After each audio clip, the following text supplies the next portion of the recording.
Nothing. What was it? Thank you. Good evening, and welcome to the Wednesday, January 8th, 2025 meeting of the Wareham Finance Committee. It's 6:30 p.m. and we are in room 27 of Wareham Town Hall. We're also available by Zoom, but it looks like, at least at the moment, the only members of the committee who are attending are in this room. And so I will call the roll and recognize that Andrea Piccarelli, Heidi Churchill, Jody Smith, Jerry Stefanski, and I, Norma Scoggin, are present. At the moment, we do not have Brianna King or Alan Slavin. But if Just showed up. oh, there's okay. Looks like it's Alan.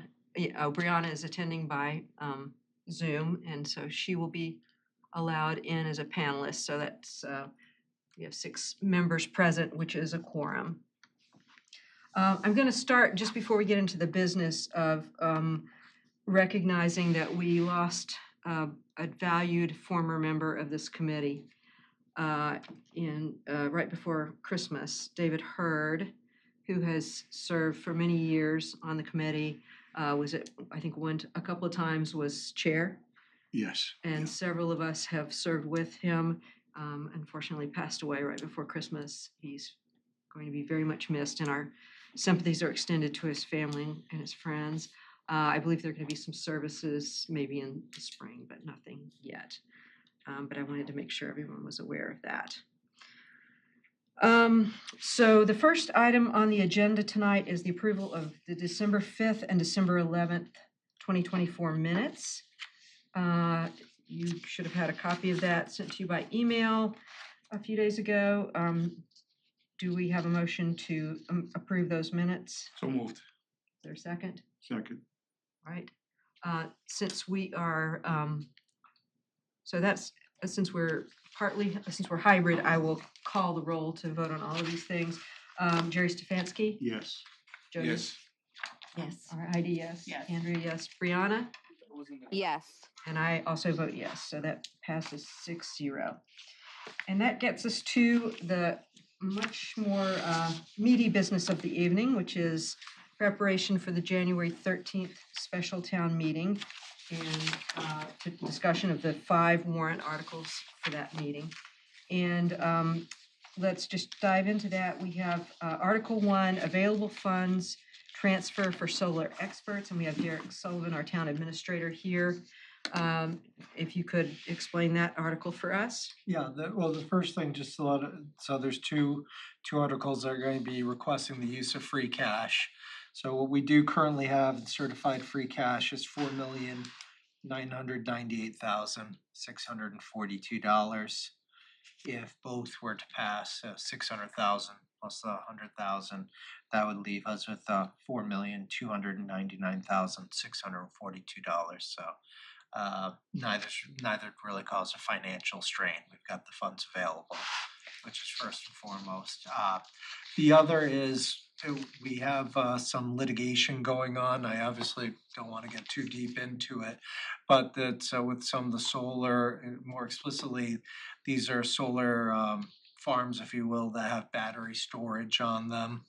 And Can I get you to pause for a moment? I want to recognize that Alan Slavin has joined our meeting now. Sorry, I had issues with my iPad actually opening up the program. Okay. Took a while. Sorry to interrupt. And so with the litigation, so what are we asking for? What we're asking for is funding experts. Town council, who we already have budgeted, is handling the case, but in cases like this, you do need experts, and this is part of backing it up.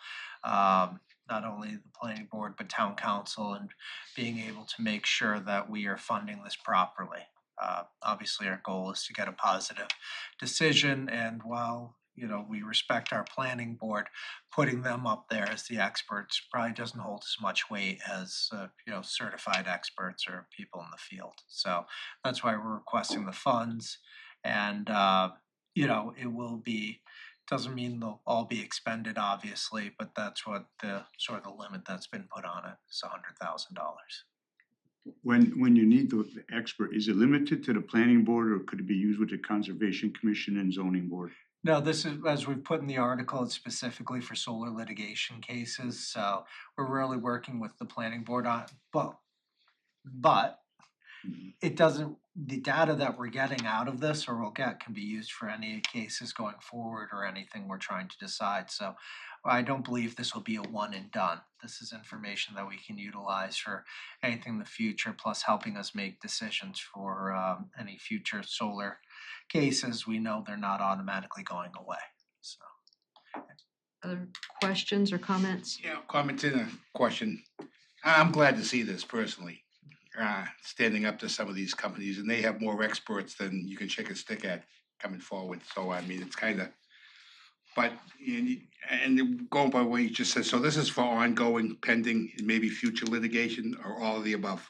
Right now, it's for, we have two I know that- cases, and I will never remember because it's all numbers and letters for them, so, but those are, when, through an executive session, this is what was determined that we're looking for. Again, the funds would be specifically for that, the information coming out of it can be utilized for whatever, so. Yeah, my only thought was, and I think $100,000. I mean, this money can go quick. Yep. If there's going to be down the road a lot more litigation, you're going to be looking for more money, maybe. I mean, that you don't know. You don't have a crystal ball. I get Right. that. But I'm just.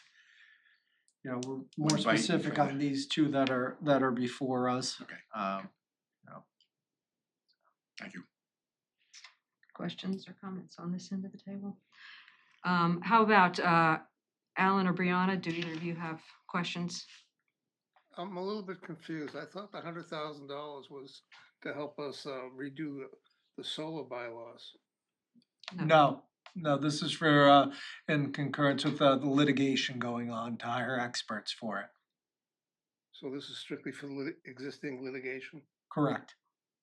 Okay. Brianna, do you have, I'm sorry. Okay, so we're not doing anything, because my thought was that this originally was gonna be for, trying to get our solar bylaws through the Attorney General and redo it. And my thought process was like we did with the sign bylaw, which I have a lot of experience with, that we look at the existing municipalities all around us to see what they have for rules and regulations, which the AG has passed, and not try and reinvent the wheel and spend a huge amount of money. With the sign bylaw, I used Falmouth because they were similar to us, and they spent $75,000 and we spent $1,000.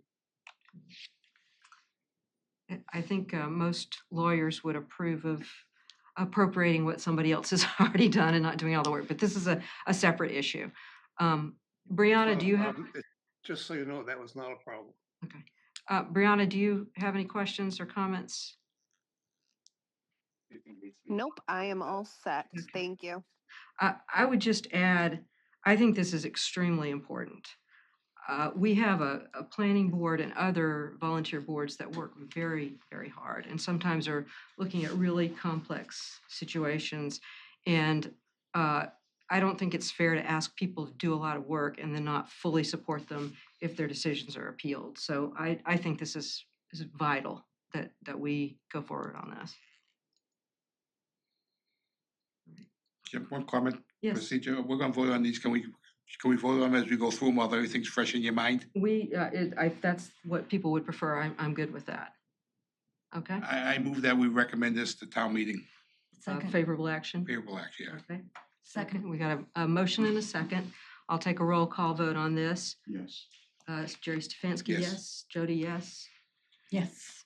Heidi, yes. Andrea, yes. Alan? No. Alan votes no. Brianna? Yes. And I vote yes, so it passes 6-1.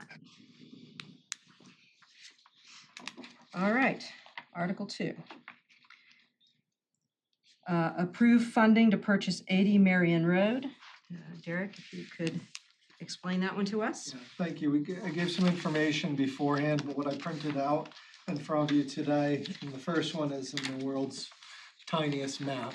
So, but if you look on the left-hand side, and I'm sorry you don't on Zoom don't have it, but the you can see the area that I'm sort of put an arrow and shaded out.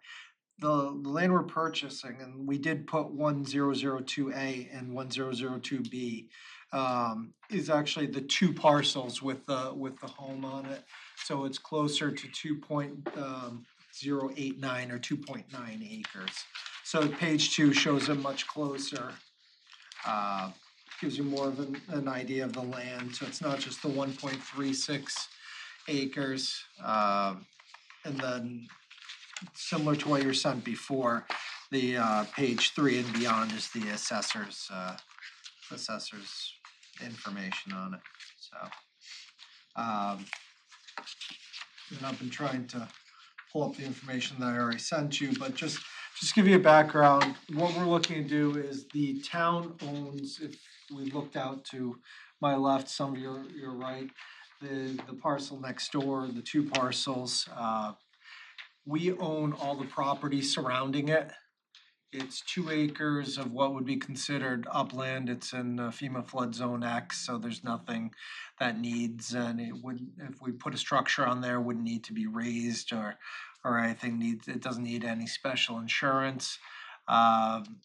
Looking at it, we're not buying it for the home as the structure, if you will. As you know, we've been unloading structures, a couple of the old schools and stuff, so that's not really, but it's more for the opportunity for the future. We've got some land there. There's potential for municipal operations. The zoning is the institutional zone, which is, besides medical, is governmental. Obviously, it's not going to be a transfer station or anything like that. We do not have immediate plans for it, but this is, like I said, an opportunity. I'm requesting $600,000. That's not going to be the cost of it, but there will be some ancillary costs such as legal fees and such. I think we'll use an outside firm to do the title search, all those types of things, just with everything going on. So we're still negotiating the price because it's going to depend on a favorable town meeting action.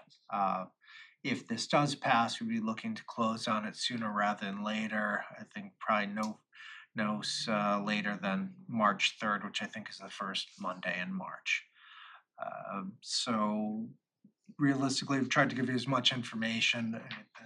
Tax-wise, I believe, and I couldn't pull it up, I think it was a little over $3,000 on there. And with this additional lot, that's only assessed at $12,000. So I think that'd be, divide that by 1,000, so you're looking at 12 times $8.85. So it's not going to break our backs whatsoever. So I just think it's one of those times we do have the funds available. It's an opportunity.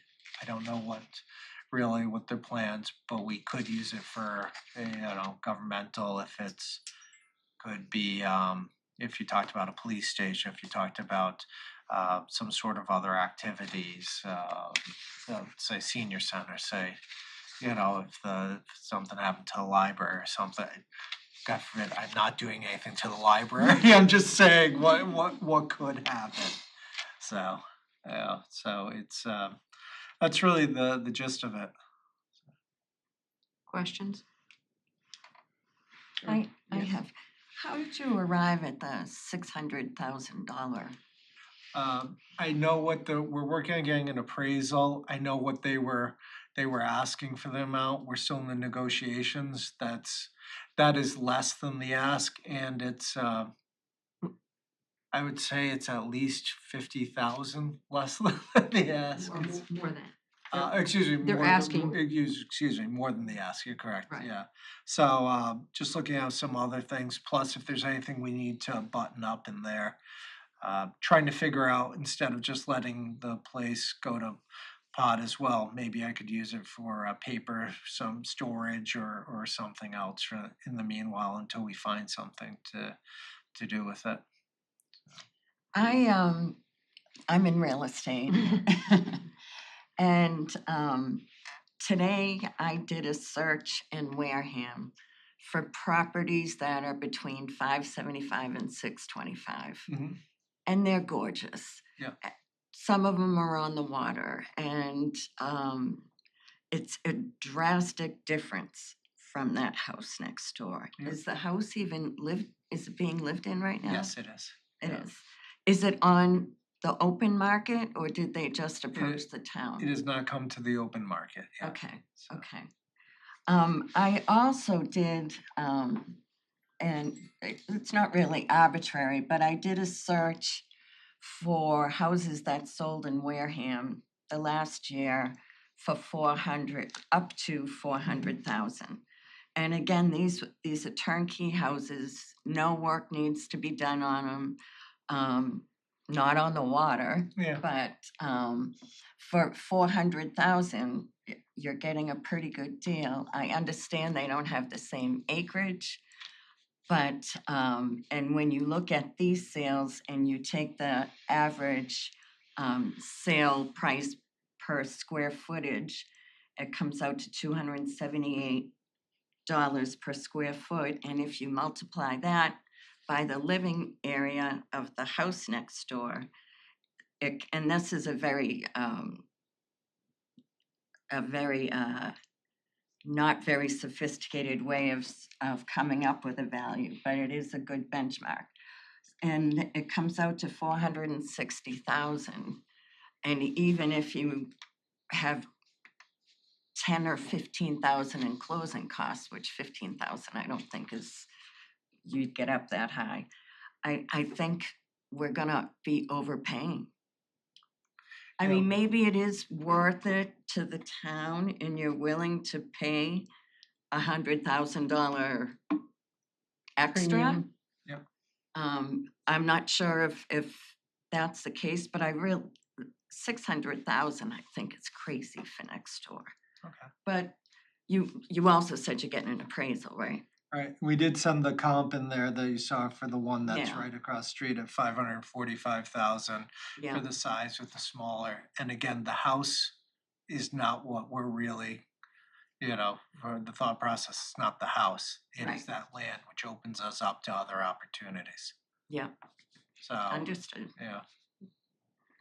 But I'm I just, appreciate the I'm point. thinking like a broker, I'm sorry. No, that's right. That's what you're here for. I actually have a similar question related to that. So if the house is not currently listed, is the seller represented? So is there a brokerage fee that would be paid, or are they going to save that? Which again, much to Julie's point, would make me think you would actually be paying a little below market because they're not going to have to pay a 6% fee. It's an estate, so that's there is the representatives of the estates who are working with their attorney.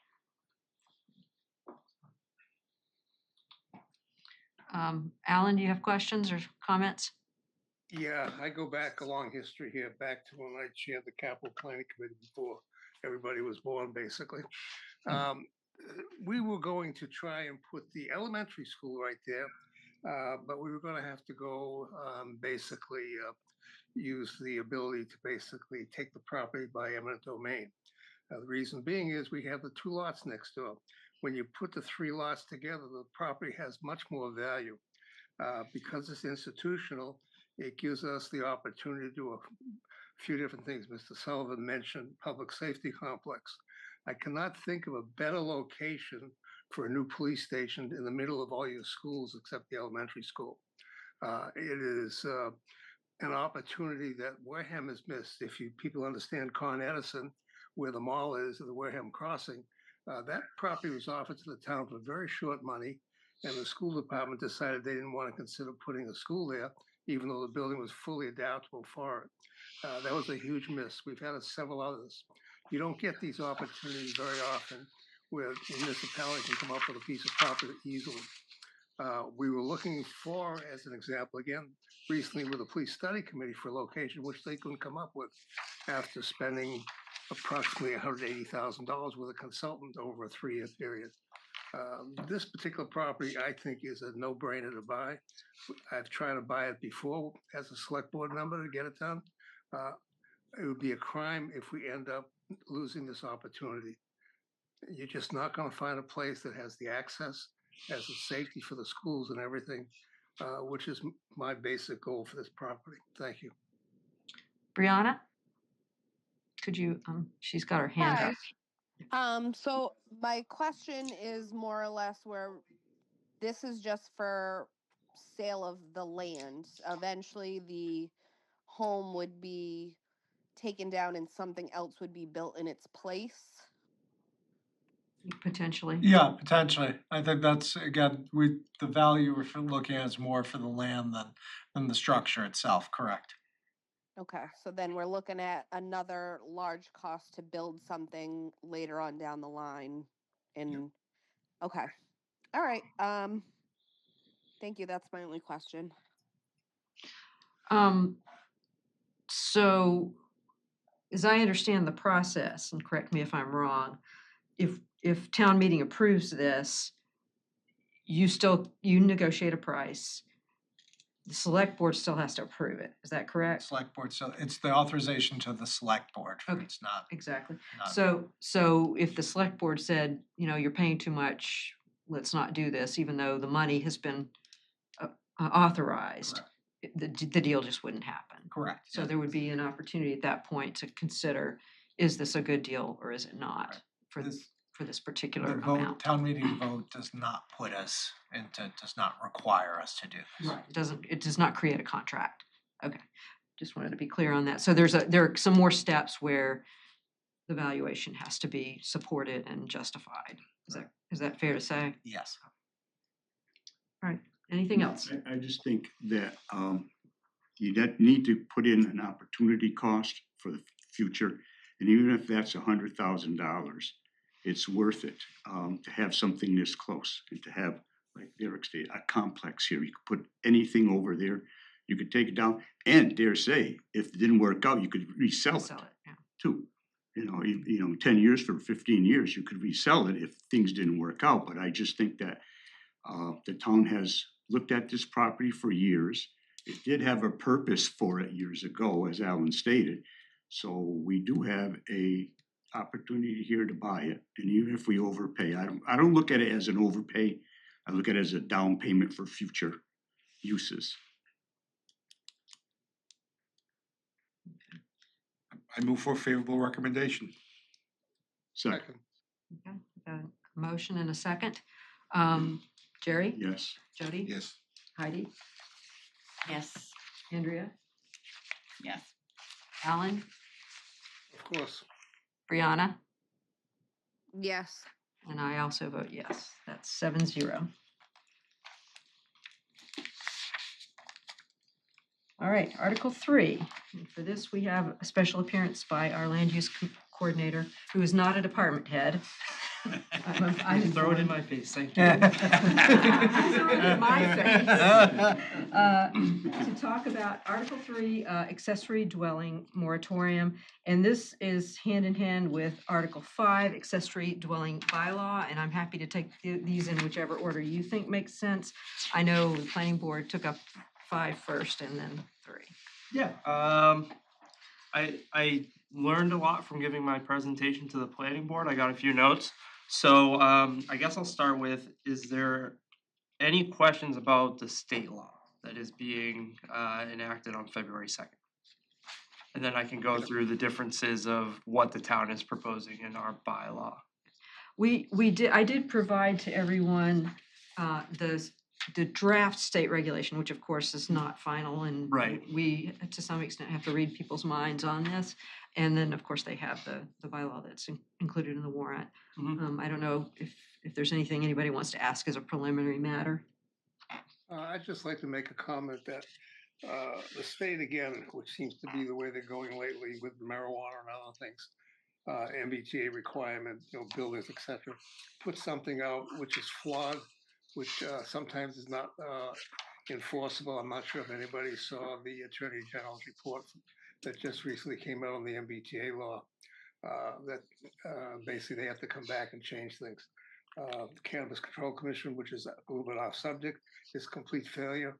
The problem I have is the way it's written. There are too many flaws. And when we get into the moratorium, that's why we're doing it. We did it with marijuana. We've done it with several other things. And again, the state rushes to force municipalities to lose their rights, etc., and proper controls. And this is getting out of hand. Thank you. It's a great comment by Mr. Slavin. So let's start with the moratorium. The AG, when they normally do approve moratoriums, they like to see a date specific set to them, which we have included. It's going to be 1 year. And the reason for the moratorium is exactly that. We feel like the state hasn't given us enough guidance on how they want to see these regulated, and we want to give them time to give us those recommendations. What we've seen in other municipalities is they're taking the law that was presented and they're enforcing that as their bylaw. There are some communities that have gone above and beyond, which is something that we're trying to do. And I think seeing the AG's comments on those would really help us in those regards as well. I would say that our bylaw that we have presented is fairly in line with the general law and guidance that they've given us, with a few additions too.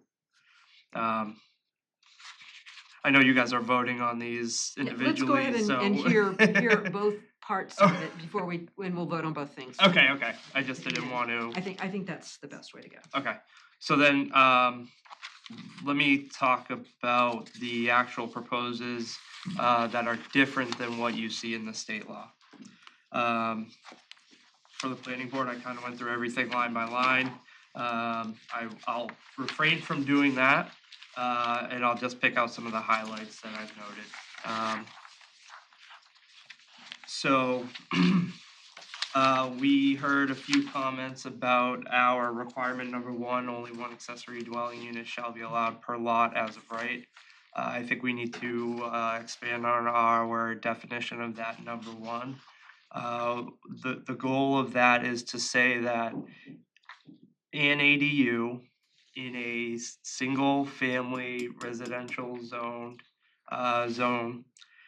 is allowed as of right through permitting. It is not you have the right to go out and construct it on your own whim.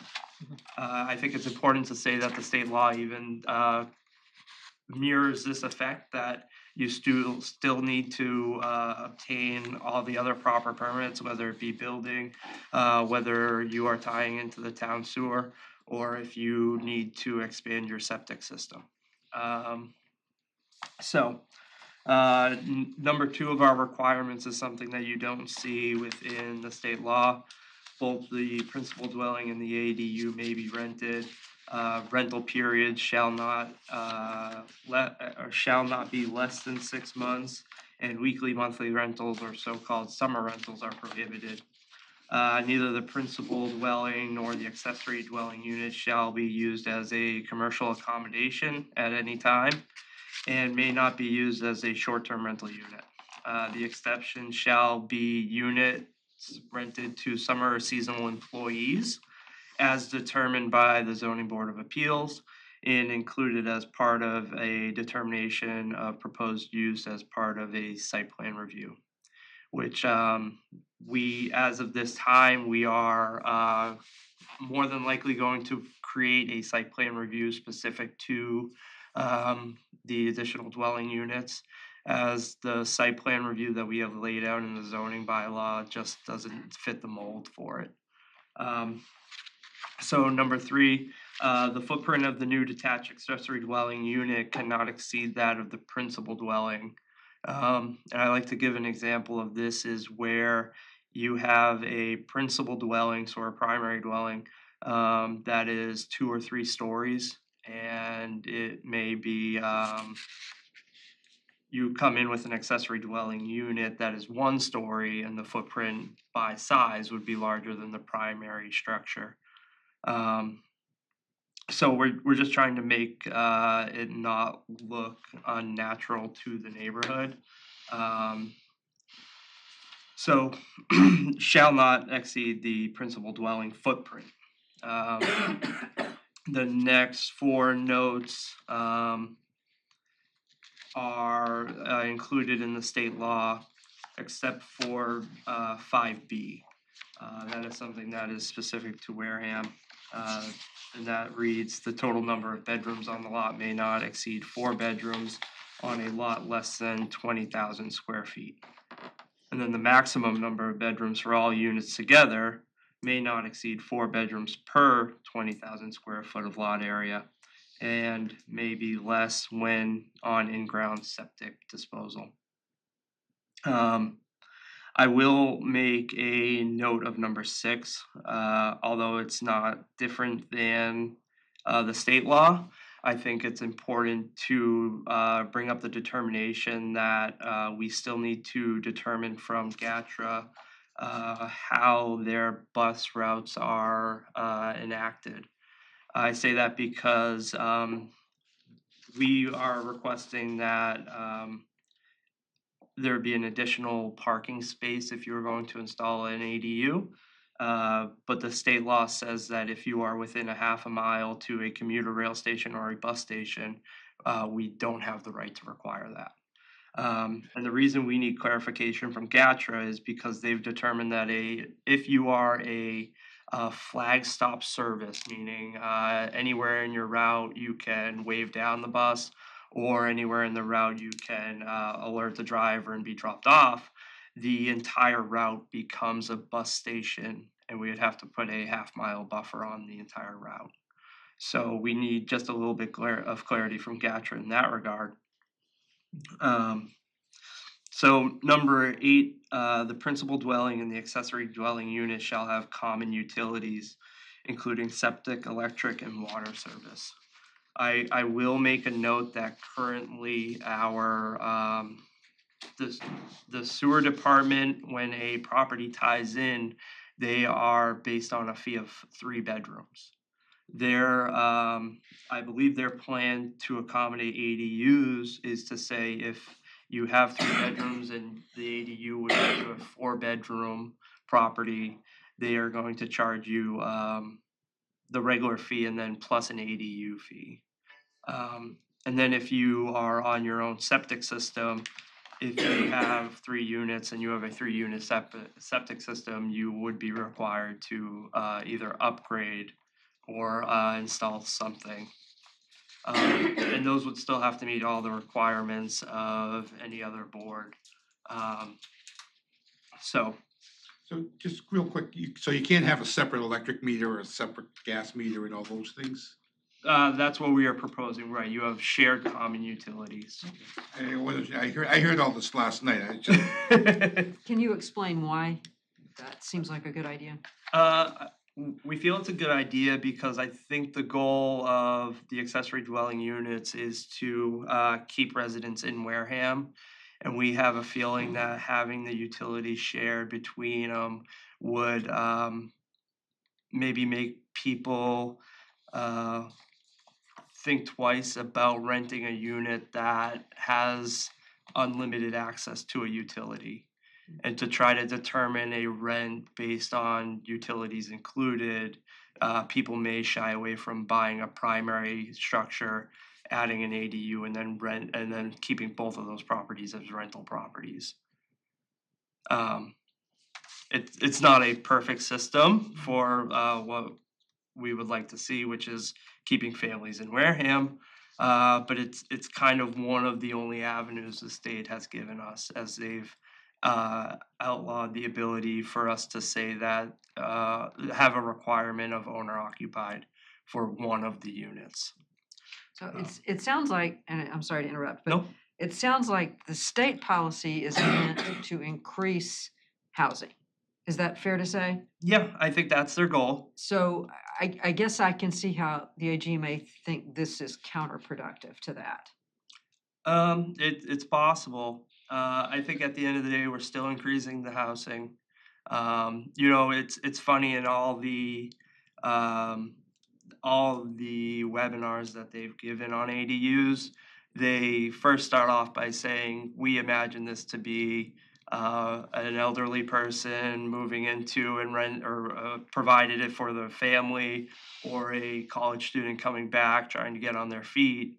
And when you hear that, you kind of think, okay, so owner occupied makes sense in their mind, and then they turn around and say that it's not allowed. So I think the goal of that for us specifically is trying to keep residents in Wareham and not have people coming in, buying properties, adding an ADU and having 2 rental incomes and, never being in Wareham. I guess the main thing to keep in mind is we can try this. If it isn't what they have in mind, that piece will be struck down. Right? Yeah, so I mean, we're proposing the bylaw. The bylaw will then be sent to the Attorney General if approved at town meeting. And the Attorney General can send it back with comments. I disagree with, that section, or I agree with it. And we'll go from there. And, that just leads into the other reason of why the moratorium is important. If we do get these comments back from the AG, at least we have some time to kind of rethink and replan. And then the final couple ideas here are the design standards. The guidance from the state is the dimensional standards would rely on the underlining zoning district, which the districts that we've identified are all single-family residential. So there's no surprise on that. And then we've also included architectural effect for attached units and then an architectural effect for detached units. And those are basically characterized as we think the ADU should have a similar character and style to the primary residence, excuse me. And then the way that we see these being handled is a site plan review, which will probably come up with a site plan review standards through the Zoning Board of Appeals. And on that issue, is that something that has to come to town meeting, or is that something that can be passed within? So the site plan review standards would be under the rules and regulations. So I don't believe it would have to come before town meeting.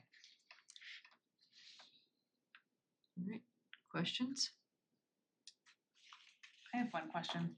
The aspect of it where there would be an exception to the term of the rental or the length for seasonal summer employees, is there a definition to that? Because that seems so broad.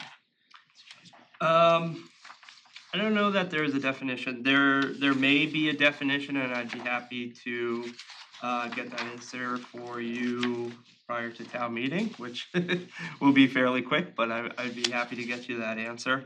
I know that seasonal, just give me 1 second here. It's not in the draft regulations from the state, Right. but there is a reference to short-term rentals as defined in MGL 64. Yeah, and they only call out the reference, so that's why I don't want to say that there isn't one. Yeah, if you give me a chance to look at the reference, I'd be happy to send you something. Other questions or comments?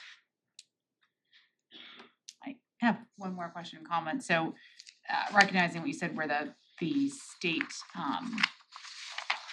won't permit owner occupied, which makes total sense to me too.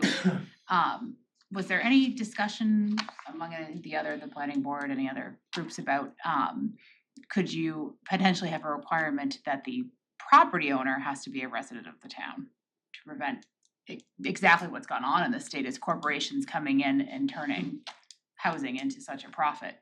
Yeah, I don't think we explored that possibility of saying, you own a primary residence somewhere else in the town. It's something that we could explore. And that's another reason why the moratorium will be helpful, just for comments that come across our bow like that. So You said potentially this could come back, if we get the moratorium, this could come back in April or October with further refinement. yeah, I foresee it probably coming back in October, more likely than April, Yeah, just that's because. pretty soon. Yeah, April is a quick turnaround. Historically, I've seen the AG ask for extensions on their deadlines, so we may have some good ideas by the Springtown meeting, but I don't think anything that we'll be ready to put in front of the town. Do either of our remote participants have anything more to add? All right. So I will note that the planning board voted to approve both of these articles for to 0 after a pretty thorough public hearing that included comment from the general public. So just for your information. So I would entertain a motion to approve Article 3, the moratorium. I move for a favorable recommendation, Article 3. Second. Second? All right, we have a motion and a second. I will take a roll call vote. Jerry? Yes. Jody? Yes. Heidi? Yes. Andrea? Yes. Alan? Yes, Brianna? Yes. And I also vote yes. It passes 7-0. All right, and on Article 5, do I have a motion? Move for positive recommendation to town meeting, Article 5. Second? Second? All right, roll call vote. Yes. Jerry, yes. Jody? Yes. Yes. Heidi? Andrea? Yes. Alan? yes, Brianna? Yes. And I also vote yes. It passes 7-0. And that leaves us with Article 4, large-scale ground-mounted solar installation. And, this was also the subject of public hearing by the planning board on Monday. So I am a big visual guy, so if you would allow me to, I'll share my screen.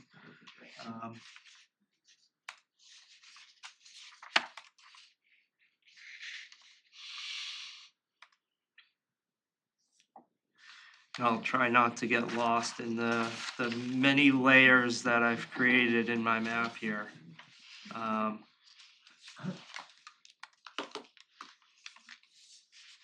So what we have here is highlighted in blue. You can see the outline of the town of Wareham. That green shaded area is what is identified as the Business Development Overlay District. And I'm just going to add a few more layers here. The highlighted areas in red are already constructed solar fields in the town of Wareham. I am adding that magenta, or I guess crimson color there, is a solar project that is coming before the planning board. These two magenta colors down here are a solar project that was recently denied by the planning board. And this area up here is off of 58. I'm sure people have driven by it. It's a solar field that is located in a cranberry bog. And that's in Carver. Correct. Well, it was the one with all the telephone poles. Yes, Now right. they replaced them. Yes, correct. Did it wrong the first time. Right. So, in the town of Wareham, we've seen a lot of solar be proposed and constructed in a lot of places that probably aren't appealing to residents. So the goal of the article is to actually just amend a zoning district to specifically allow solar. That is the Business Development Overlay District. It is located on the northwest side of Wareham. It abuts many things like Wareham Crossing, and to the western extent, we have Charlotte Furnace Road. To the eastern extent, I should have these memorized by now. Sorry, Farm to Market Road. It on the western side, it kind of stops where 495 and 25 merge, and on the southwestern side, it continues down to the Rosebrook development, and to the cemetery that's just to the east of that, on Tyhonet Road. There were some questions about whether this would be spot zoning at the planning board meeting. Our determination of that is it's already a district that's been approved by the Attorney General, so we don't believe that they would turn around and say that it's spot zoning now. And can you explain what spot zoning is and why that's not a good thing? Sure. Spot zoning is when you take a specific parcel or group of parcels and try to zone it in a way that is very favorable for one property owner or entity. So I've run some rough numbers on this, and I'm gonna say rough because all the layers you see here I've created. The town line layer includes some water, and it's not strictly attached to the land. And when I was thinking about the size of this district in comparison to the town, I found that it was just shy of 5%. If I was to really pull in those lines to the land mass, I think we would probably be closer to 7%. Um, uh, just for an idea, it is just shy of 1,300 acres. It's at 1,299.95 acres. And from discussions that we've had with AD Makepeace, who seems to be the primary owner in this area, their goal, if it wasn't to be developed, would be solar. So it's not, if we did not zone it here, it's likely that this would have become solar anyway. Did you say 1,300 or 13,000 1,300. acres? Okay. So it's largely owned by AD Makepeace, is that correct? And it's not clear to me from the language itself, but is the intent here that nowhere else in town would be subject to large ground mounted solar? That's correct. Okay. And because we are zoning it in this area, I think there was a lot of confusion at the planning board meeting. It would still have to go through the same process that it currently goes through. So it's not by right, you can put a solar field anywhere in this district? Correct. They would still have to come before the planning board for a site plan review Solar fields every place. and approval. I thought you muted. All right. Questions? I heard your presentation the other night. I wanted to throw something at the TV, but that's all Oh. right. So in simple language, they can build solar anywhere they want in Wareham now. You're just designated to this one area, That's correct. period. So it's a limitation. Limitation. That's a Period. very good explanation of what we're trying to accomplish. Yeah, I'm not gonna bring up roofs and parking lots and No, Thank you. Which are all very good ideas. great ideas. Don't but get me that's wrong. not what this is. Exactly. Oh, they're great ideas. What's a large scale as opposed to a small scale? It's based off the amount of megawatts that are associated with the project. So At least 5. then define what's large scale megawatt, what's the minimum megawatt? It's about 5. 5 megawatts? Yeah. And what does that translate into in terms of land area usually? Oh, that's a good question. I'm not sure. I wish I had an answer for you. I don't. 25 to 30 acres. 5 to 10 acres. Thank you. Somebody who knows about this just Yes. said. Okay. Our resident expert. I would also like to point out just one thing about this zone that I think it makes it attractive for this. We do have power lines that run through the zone itself, so interconnection into the grid is a possibility in this zone as well. When you said the 5 megawatts, is that per year, per month, that makes it the large versus what's 5 per megawatts per? Oh, I believe it is yearly. Resident expert. It's yearly. It's a measurement of the capability of the generator to produce that amount at any given point, in a given period in time, which is shorter, it's a short period of time. It's like the capability. The maximum capability of the project Yeah, I'm assuming at any it's given time. much shorter than a year, because Yeah, that's yeah, what the solar system on my house produces Right. Oh. in a year. Oh, so you're an expert too. Yeah. Thank you. So I also have a background as an energy lawyer, although it's not Oh. nearly as accomplished as someone else in the room. But if you think about it in terms of, when we have really cold events and we have a huge need for power, you'll see like a 1,000 megawatts or 10,000 megawatts or whatever at one time. It's what the system could handle at one time. All right. Other questions or comments? For myself, where we have this area locked off, I guess we want to hope that the Attorney General will not overrule us and say we can't just block off one area of the town. I don't think I have an issue as far as trying this, but it may come back and bite us, just so you know. Well, and this came up in the course of the hearing. Can you explain why this seems like could be successful? Yeah, so in the research and trying to decide if this area was exactly that large enough, I looked at a few other communities and just citing, one that was easily findable during the meeting. Falmouth seems to have something that may be comparable in size.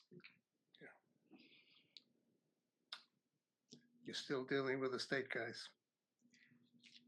Any Understood. other questions or comments? Yeah, are there, I don't know what's efficient, but if there's anywhere from 1 megawatt to 4.9, is that still allowed anywhere?